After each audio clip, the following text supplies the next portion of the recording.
kalau hari ini lebih baik daripada hari kemarin, maka kita adalah orang yang beruntung. Tapi kalau hari ini sama saja dengan hari kemarin, artinya pertengkaran kita sama saja dengan pertengkaran tahun 2019, sama saja dengan pertengkaran tahun 2017, 2014, 2012, berarti kita adalah orang-orang yang merugi. Bahkan katanya kalau hari ini lebih buruk daripada hari kemarin, artinya kalau pertengkaran kita tahun 2024 jauh lebih buruk daripada tahun 2019, tahun 2017, tahun 2014, tahun 2012, maka kita adalah orang-orang yang terlaknat.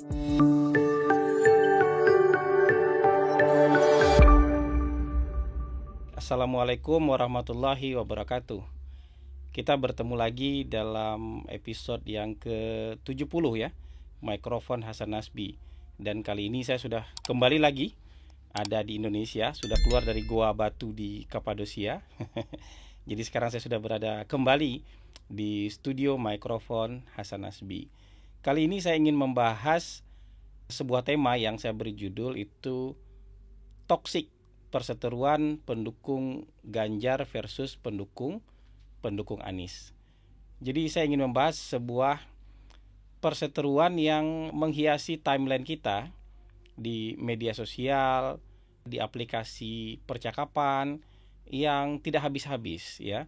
Ini perseteruan yang sudah nggak karu-karuan, baik dari sisi bahasa maupun dari sisi konten. Nah, ini terjadi dari kelompok yang itu saja, relatif itu saja. Dari kelompok pendukung Anies versus kelompok pendukung Ganjar Pranowo. Itu bahasanya memang sudah sampai di level yang menurut saya sudah tidak bahasa yang tidak baik lagi, bukan bahasa orang sekolahan. Dan kontennya menurut saya juga tidak lagi di level konten yang bisa diterima akal sehat. Jadi rasisme sudah mulai muncul lagi, ya. Kemudian cebong-cebong kafir, antek Cina sudah muncul lagi, gitu kan? Fitnah-fitnah, teori konspirasi, hal-hal yang tidak bisa diverifikasi, kemudian muncul lagi segala macam tuduhan yang bisa menyebabkan kebencian, yang bisa menyebabkan kita nggak mau lihat muka orang itu sudah muncul kembali. Nah, pertengkaran ini menariknya menurut saya itu seperti pertengkaran anak kecil. Kalau anak kecil di masa saya itu suka bertengkar menjelekkan bapak masing-masing gitu. Bapak lu bulunya kayak monyet gitu. Terus tiba-tiba, alah bapak lu juga bulunya kayak gorila gitu. Nanti habis itu berakhir dengan pukul-pukulan dan piting-pitingan gitu. Atau bapak lu kena angin oleng gitu. Terus tiba-tiba teman, ya bapak lu kena angin bentol-bentol katanya. Habis itu pukul-pukulan, piting-pitingan. Itu semacam prolog aja. Jadi tuduhan-tuduhan, ejekan kayak gitu, prolog untuk berantem aja. Pokoknya kalau lihat muka dia, gue pengen berantem. Jadi gue cari cara buat berantem deh. Kenapa? Dengan menghina bapaknya kan gitu. Nah, tapi bedanya anak kecil ini abis hina-hinaan bapak tuh kemudian besok bisa damai lagi kan gitu. Tapi perangainya hari ini kita lihat mirip-mirip begitulah. Atau seperti lucunya kalau misalnya kejadian ya, perseteruan misalnya supporter Indonesia versus supporter Malaysia, saling menghina, saling menjelekkan atau saling mendukung tim masing-masing soal tim mana yang lebih hebat dan tim mana yang lebih busuk seandainya kedua negara itu masuk Piala Dunia gitu. Jadi bertengkar nggak habis-habis. Oh, tim Malaysia begini, tim Indonesia begini, bolak-balik melemparkan tuduhan dan menjelekkan masing-masing sementara timnya belum tentu masuk Piala Dunia gitu. Jadi sama kayak gitu. Jadi pendukung Anies, pendukung Ganjar itu bertengkar kayak keduanya sudah jadi capres. Ya kayak ini lebih hebat kalau jadi capres, ini lebih hebat jadi capres, ini sangat jelek, itu jelek, ini antek ini, itu antek ini bangsat, itu juga bangsat, segala macam yang menurut saya pertengkaran yang dilakukan seolah-olah mereka sudah jadi capres, padahal belum tentu keduanya dapat tiket capres. Belum tentu dapat tiket. Anies itu sekarang walaupun dideklarasikan jadi capres oleh Nasdem itu belum tentu dapat tiket. Ya kan Nasdem tidak bisa memberikan tiket. Ganjar walaupun milik PDIP, walaupun dia kader PDIP belum tentu juga dapat tiket. Nah pertanyaannya sekarang, kenapa kedua pendukung itu ribut sudah nggak karu-karuan, sudah saling menghina nggak karu-karuan, itu padahal belum tentu maju pilpres. belum tentu masuk gelanggang, belum tentu mendapatkan tiket sama sekali. Nah, ini menurut saya lucu sekali. Tapi kelucuan ini kalau dibiarkan terus-menerus itu bisa menjadi faktor yang menyebabkan kita nggak bisa bersatu. Faktor yang lama-kelamaan bisa membelah bangsa.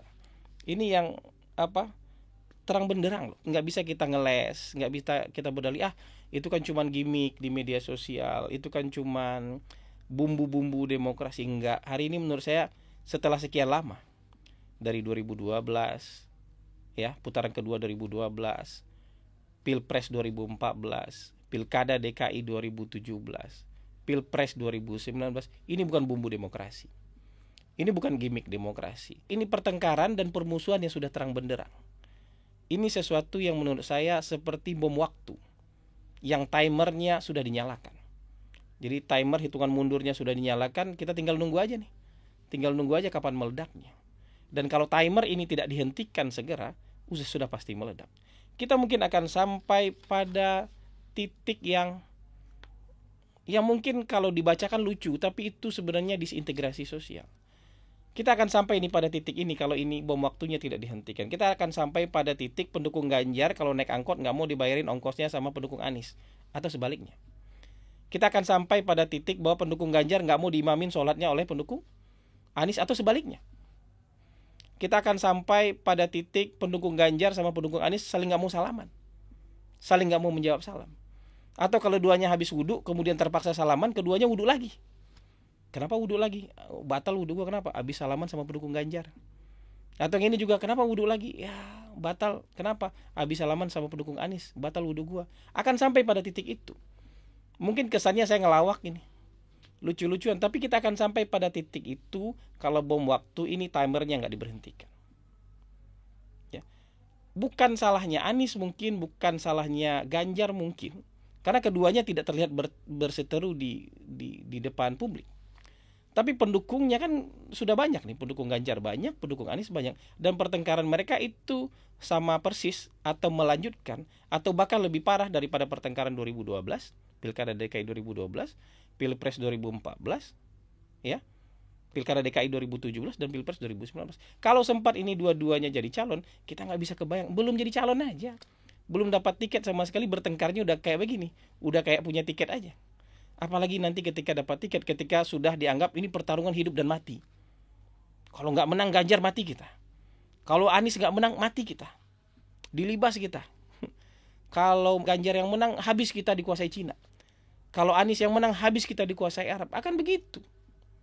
Jadi narasi ini memang nggak bisa diselesaikan dengan kata-kata. Narasi ini kayaknya nggak bisa diselesaikan dengan pendidikan politik saja. Ya. Bahkan mungkin bomnya meledak jauh lebih cepat daripada suksesnya pendidikan politik. Ya. Bahkan mungkin bomnya meledak jauh lebih cepat daripada kemampuan kata-kata kita untuk mempengaruhi otak dan pikiran masing-masing para pendukung. Jadi oleh sebab itu menurut saya yang diperlukan bukan kata-kata lagi. Yang diperlukan bukan pendidikan politik lagi. Menurut saya yang diperlukan sekarang itu memang desain politik untuk menghentikan timer bom waktu yang sedang berjalan mundur ini. Nah, ini lagi counting down ini. Lagi hitung mundur ini. Jadi hitung mundur ini harus segera dihentikan. Harus dipotong itu kabel-kabelnya. Nah, kabel-kabel bom waktu ini hanya bisa dipotong kalau elit-elit politik, para pemilik partai punya kesadaran yang betul-betul sama bahwa kita mikir Indonesia. Bahwa kalau ini yang kita majukan ini bom waktu. Kalau ini yang kita majukan ini bom waktu. Jadi dua-duanya ya nggak usah diajukan. Dua-duanya jangan sampai mendapat tempat. Karena apa? Begitu salah satu mendapat tempat atau dua-duanya mendapatkan tempat dalam Pilpres, maka ini para penebar kebencian.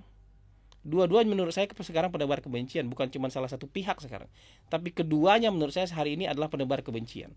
Level kebencian mereka itu setara, sehingga karena level kebenciannya sudah setara, perangainya juga lebih mirip.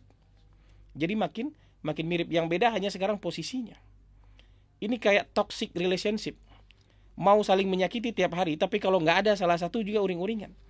Jadi pendukung salah satu itu kalau bangun pagi harus cari apa yang harus saya maki-maki soal Ganjar nih. Di sebelah sini saya harus maki-maki apa soal Anies nih. Kalau nggak ada bahan makian soal Anies, saya bisa sakit kepala. Kalau nggak ada bahan makian soal Ganjar, saya bisa sakit kepala hari ini. Gitu. Jadi kalau nggak ada harus dicari-cari. Kalau ada, wah alhamdulillah ada bahan nih buat menjelekkan dan buat menambah kebencian masing-masing pihak. Dan masing-masing pihak merasa paling suci. Di sana perusak, di sini penyelamat bangsa. Di lain pihak juga begitu. Di ini yang dianggap perusak, kami dianggap, kita sendiri menganggap diri sebagai penyelamat bangsa. Jadi dua-duanya sama ini, terjebak dalam kebencian, terjebak dalam toxic relationship. Toxic itu beracun tuh. Hubungan beracun, hubungan yang tidak sehat dan akan saling membunuh, akan saling menghabisi. Nah, kan tentu kita tidak mau negara kita sampai pada posisi itu. Karena kalau sampai pada posisi itu, ini Amerika juga sebentar lagi nggak bisa diselamatkan menurut saya. Kita akan sampai pada level yang namanya broken demokrasi. Demokrasi tapi gagal. Semua proses demokratisasi, ya, pemilihan demokratis, ya, tapi substansinya itu bukan demokrasi. Kita kan pemilu itu mau berpesta. Namanya pesta demokrasi. Jadi kalau mau berpesta itu, kita boleh datang dengan baju beda-beda. Kita boleh datang dengan amplop beda-beda. Kita boleh datang dengan gaya, dengan style, dengan selera yang berbeda-beda. Tapi kita mau menikmati kegembiraan. Kita mau memutuskan siapa yang akan menjadi pemimpin kita. Kita bukan datang mau membakar rumah tempat kita tinggal. Tapi kalau keadaannya sekarang, itu kita bukan memasuki pesta demokrasi. Kita seperti sedang mau mempersiapkan saling membakar rumah masing-masing. Saya mau membakar rumah situ, sebelah sana juga ingin membakar rumah saya. Ya. Jadi kenapa saya bilang perangainya sama? Pendukung Ganjar pasti happy kalau partai-partai tidak ada satupun yang mendukung Anies. Tapi marah betul kalau ada partai yang mau mendukung Anies, walaupun cuma satu partai. Begitu juga sebaliknya. Pendukung Anies itu happy kalau tidak ada satupun partai yang mau dukung Ganjar. Tapi kalau ada satu saja partai yang dukung Ganjar, itu partai akan dimusuhi habis-habisan. Padahal sama kan, mendukung Anies sama mendukung Ganjar sama sahnya. Sama juga sahnya ketika tidak ada satupun partai yang mendukung Anies atau tidak ada satupun partai yang mendukung Ganjar. Dua-duanya sama-sama sah. Tapi yang ini kalau mau dukung calon saya, wah ini partai baik. Kalau nggak mau mendukung calon saya, ini partai bangsat nih. Partai brengsek nih. Gitu. Jadi sudah sampai ke irasional yang sama-sama seperti itu. Saya ngomong seperti ini juga pasti dimaki-maki nih oleh pendukung kedua belah pihak. Tapi kalau menurut saya yang perlu diselamatkan sekarang itu bukan menyelamatkan Ganjar, bukan menyelamatkan Anies, tapi menurut saya yang perlu diselamatkan sekarang itu adalah bangsa kita. Karena kalau salah satu atau salah dua orang ini maju, pendukung-pendukungnya ini punya channel, punya saluran untuk memupuk kebencian dan meledakkan bom waktu kebencian itu. Kalau bom waktu itu meledak, kita nggak bisa lagi berdiri sebagai sebuah bangsa.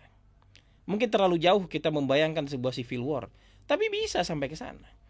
Tapi kalau nggak civil war ya disintegrasi bangsa. Ya, kalau Ganjar menang nanti Sumatera Barat itu benar-benar minta merdeka mungkin. Aceh itu minta merdeka mungkin. Tapi kalau Anies yang menang mungkin Bali minta merdeka. Mungkin Sulawesi Utara minta merdeka, mungkin Nusa Tenggara Timur minta merdeka, mungkin Papua minta merdeka. Karena level kebencian kita sudah sampai di level itu. Makanya menurut saya perlu memang ada desain politik. Dan desain politik ini hanya bisa dikerjakan oleh partai politik hari ini. Yaitu mereka mengusung orang-orang yang tidak berpotensi memecah belah bangsa. Mendukung orang-orang yang tidak berpotensi untuk terjadinya disintegrasi bangsa.